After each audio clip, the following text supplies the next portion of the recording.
తెలంగాణ రాష్ట్రంలో ఐటీయూసీ రాష్ట్ర అధ్యక్షులు యూసఫ్ అధికార కాంగ్రెస్ ప్రభుత్వంపై తీవ్రస్థాయి విమర్శలు చేశారు.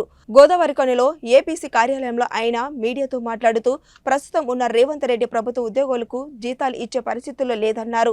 సింగరేణిలో ఉన్న పాలకొండ లాంటి నిధులను దొంగపిల్లిలాగా మింగడానికి ఐఎన్టీయూసీ పేరుతో సింగరేణిలో బాగా వేయడానికి చూస్తున్నారని, కార్మికులు అంత జాగ్రత్తగా ఉండాలని సూచించారు.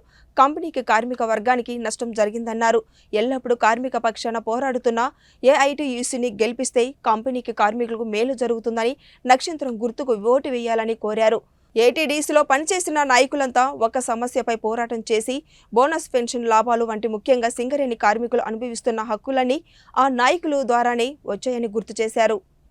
దగ్గర నుంచి మన మాదిరెడ్డి భాస్కరరావు గారు ఈ ఆఫీస్కి ఏదైతే పేరు పెట్టామో మాదిరెడ్డి భాస్కరరావు గారి దాకా ఒక్కొక్క సమస్య మీద ఒక్కొక్క నాయకుడు చేసినటువంటి త్యాగాల ఫలితంగానే బోనస్ కానీ, పెన్షన్ కానీ, లాభాల్లో వాటా కానీ ఇలా ఇవాళ కార్మిక వర్గం అనుభవించేటటువంటి, ముఖ్యంగా సింగరేణి కార్మిక వర్గం అనుభవించేటటువంటి హక్కులన్నీ ఆ నాయకుల ద్వారానే వస్తాయి. ఇవాళ మన రేవంత్ రెడ్డి గారికి జీతాలు ఇవ్వడానికి పైసలు లేవని చెప్పి మొత్తుకుంటా ఉన్నాడు. ఈ పైసలు ఎక్కడికి వెళ్ళి రావాలి? ఎక్కడో ఒక దగ్గరికి వెళ్ళి రావాలి. ఇక్కడ పాలకొండ లాంటి సింగరేణి ఉంది. ఈ పాలకొండలో ఉన్న పాలన్నీ దొంగపిల్లి తాగినట్టు తాగుదామని చెప్పి వాళ్ళ రేవంత్ రెడ్డి గారు ఆలోచనలు చేస్తూ ఉన్నాడు.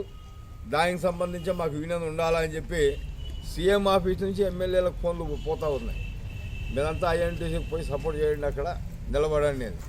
రాజకీయ జోక్యం వద్దు దీంట్లో అని మా గౌరవాధ్యక్షుడుగా మా ఎమ్మెల్యే గారు ఉన్నప్పటికీ మేము ఆయన ఇప్పుడు దాకా ఎంటర్ చేయాల. రాజకీయ పార్టీల నాయకుల్ని మేము తేవద్దు అనే ఉద్దేశంతో ఇప్పుడు దాకా తీసుకురావాలి.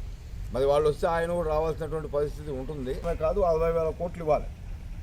ఈ 60,000 కోట్లు చెల్లించాలని చెప్పి మా యూనియన్ గౌరవాధ్యక్షుడు అయినటువంటి పూర్ణంనేని సాంబశివరావు గారు ఇటీవల జరిగినటువంటి శాసనసభలోనే ఆయన అక్కడ క్వశ్చన్ వేశాడు. దానికి సమాధానం చెప్పాల్సినటువంటి అవసరం ఉంది.